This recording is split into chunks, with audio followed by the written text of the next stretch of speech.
Having a presentation space is crucial. So there's many ways in the Gravity Sketch presentation tool to make the space that you want to work in. This is an example space.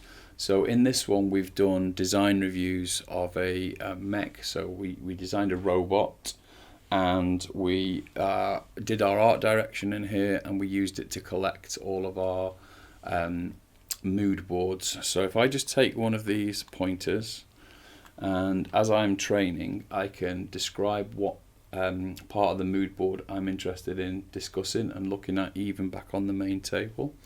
I can, if needed, I can grab those and bring them back to the presentation table, and I can even start, if I just remove this one to the top, I can even start working on this table with that design that I've picked. So if it was this design that we've laid down here, it could be that I start sketching or trying to think of which part of that design I would like to work on. So if I want to model up the arm, I can be looking at the reference below me and discussing it with my art director, or with me as the art director, and we can work across the table in collaboration, and then change that as we need to.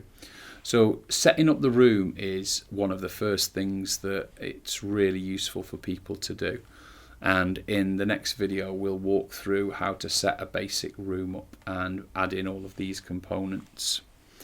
If you look over here, you have got the prefab characters, and these are quite useful if you want to talk about anything that's to do with human-centered design. Then having these in your presentation workspace is fantastic.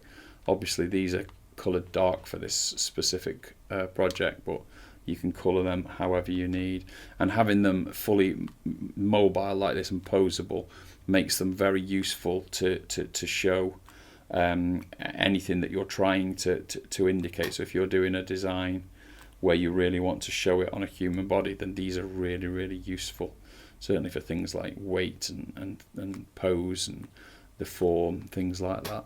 So they're another useful thing that's transferred over from Gravity Sketch into the tools for the presentation tool.